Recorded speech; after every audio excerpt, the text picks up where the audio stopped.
Bonjour, nous allons nous exercer dans cette vidéo sur les fonctions. Et donc, on va entamer une série d'exercices que nous allons corriger une par une.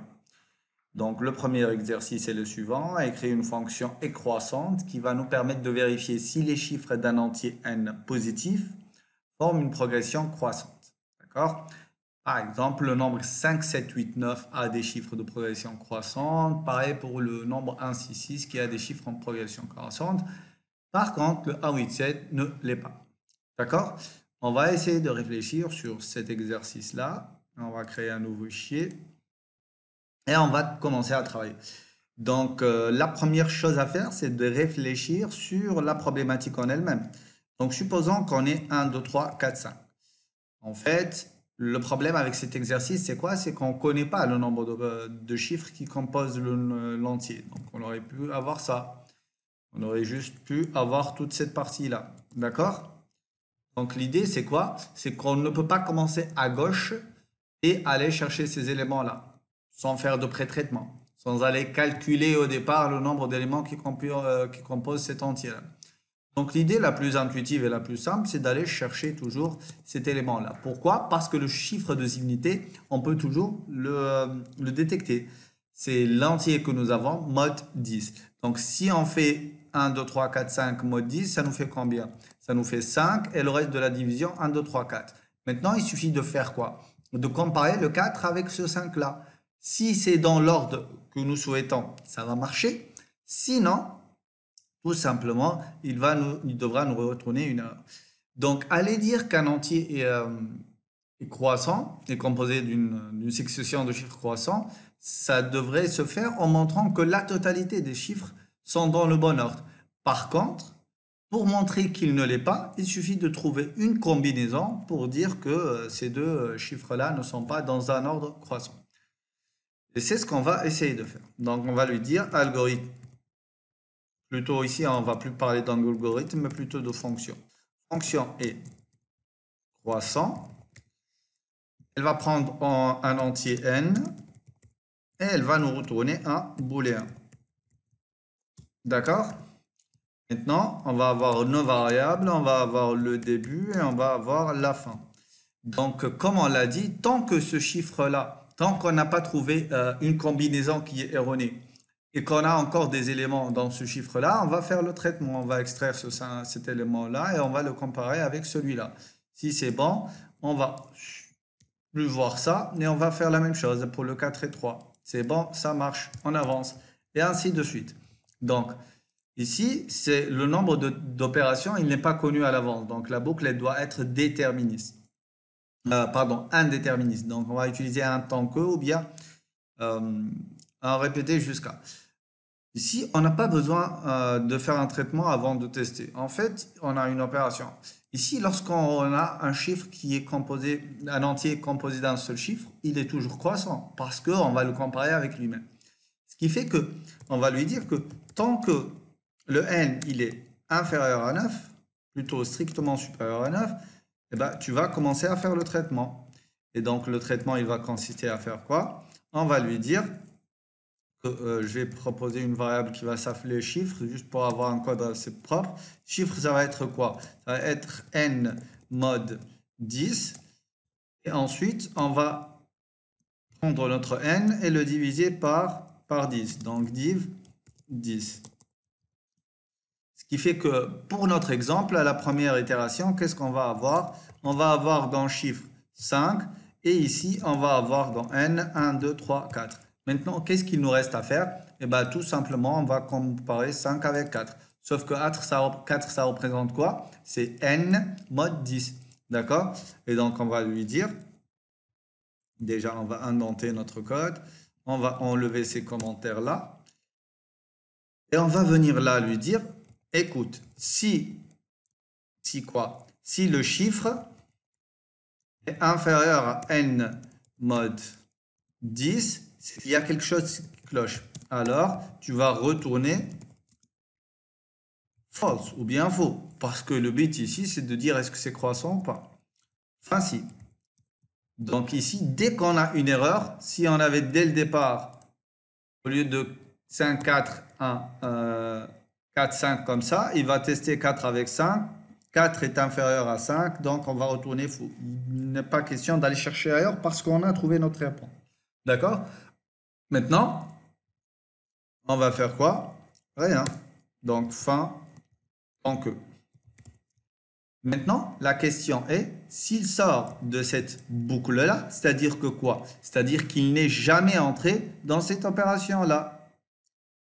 Et donc, on est tranquille. On sait que notre chiffre, eh ben, il n'a jamais retourné false, ce qui fait que les éléments sont tous dans le bon ordre. Donc, on va retourner quoi si on sort de cette boucle-là? On va faire un retourner ou un return, tout ce que vous voulez, true ou bien vrai. D'accord? Et là, on a juste besoin comme variable de la variable chiffre qui est de type entier. Et là, on a la solution à notre exercice. Donc ça, c'est la partie algorithmique. Maintenant, je vais faire la conversion de ça en C. D'accord? Donc, je vais avoir un include de stdio.h. Je vais avoir int main. Et dans ce int main-là, qu'est-ce que je devrais avoir? Je vais précéder ça par notre fonction. Donc, l'équivalent de booléen, c'est quoi? Je vais reprendre tout ça et je vais essayer de le traduire ici en C. Donc, l'équivalent de booléen, c'est int en C. Il n'y a pas de booléen. Donc, ici, on va lui dire int. Il n'y a pas de fonction. Donc, int est croissant. Elle va prendre quoi? Elle va prendre un entier n. Elle va faire le travail. Donc ici, on a besoin de ça, de la déclaration de notre variable. Donc, on va avoir un entier qui va s'appeler chiffre, tout simplement. Point virgule, qu'on peut initialiser à un 0 pour avoir une bonne pratique. Ensuite, l'équivalent de cette boucle-là, c'est quoi? Pas besoin de la fin, ça équivaut à ça. Et là, on va lui dire, donc tout ça, on doit l'indenter, voilà. C'est le même niveau. Donc, qu'est-ce qu'on va faire ici? On va lui dire, bon, tant que c'est une boucle while, donc while n supérieur à 9, qu'est-ce qu'on va faire? Eh bien, tout simplement, on va aller exécuter ce code-là. Et on n'a plus de fin tant que. Voilà. Et donc ici, le chiffre va être égal à quoi? À n. Le mode en C, c'est %.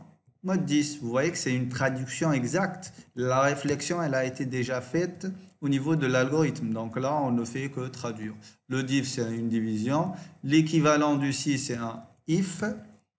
Chiffre inférieur à n mode 10. Qu'est-ce qu'on va faire? Il n'y a pas de alors. L'équivalent de alors, c'est ça. Pas de fin si. Et là, l'équivalent de retourner false, c'est return. Le false, c'est 0 en C. Et là, c'est un return de 0. OK? On va fermer notre condition if. On a notre boucle while qui a été réalisée. Et ici, au lieu de retourner un true, je vais faire un return de quoi? De 1, tout simplement. OK? Donc, le vrai en C, c'est n'importe quelle valeur qui est différente de 0. Vous aurez pu utiliser un caractère hein, pour gagner de l'espace, mais là, il n'y a pas vraiment besoin. Ok, donc qu'est-ce qu'il nous reste dans le programme principal? Tout simplement à déclarer une variable n qui va être égale à 0, à dire au monsieur il veut dans l'exercice avoir quoi? Il nous demande d'avoir un entier positif. Donc on va faire en sorte qu'il soit strictement positif. On va lui dire printf donner un entier, d'accord? On va lire cet entier-là avec un petit scanf. 1% d, l'adresse de n. Ensuite, qu'est-ce qu'on va faire? On va répéter ça tant que, donc while, le n est quoi? Tant qu'il est erroné. Donc nous, on veut un truc positif tant que le n est inférieur ou égal à 0. D'accord? Même 0, il est strictement croissant, c'est comme vous voulez, hein, ça ne change pas grand-chose. Après, on va faire quoi? On va lui dire if est quoi? If est croissant de qui? De n. Qu'est-ce qu'on va faire? On va faire un petit printf pour lui dire %d est croissant. Bien, et comme il l'a annoncé, voilà, les chiffres de %d forment une progression croissante. Donc,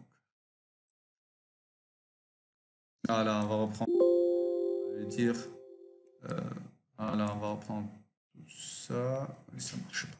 Donc, les chiffres de %d forment une progression croissante. Voilà. Et là, on a besoin de lui passer le n qu'il nous a transmis. Maintenant, else, c'est-à-dire si ce n'est pas le cas, on va lui dire qu'il ne forme pas, tout simplement. Donc, on va reprendre ça, ne forme pas une progression croissante. Voilà. On va compiler pour voir si on a une erreur. Donc, c'est croissant. Croissante. Voilà, point, c'est juste parce que j'ai déjà un autre fichier qui a le même nom. Et donc là, si on exécute, si on lui passe 1, 2, 3, 4, 5, il devrait me dire forme une progression croissante. Si on lui dit 1, 2, plutôt 1, 3, 2, 4, 5, là, il va me dire que ne forme pas une progression croissante. Et si on lui donne des entiers qui sont négatifs, il ne va pas accepter ça. Si je lui donne moins 125, il va me redemander. Donc 14 directement, on forme une progression croissante.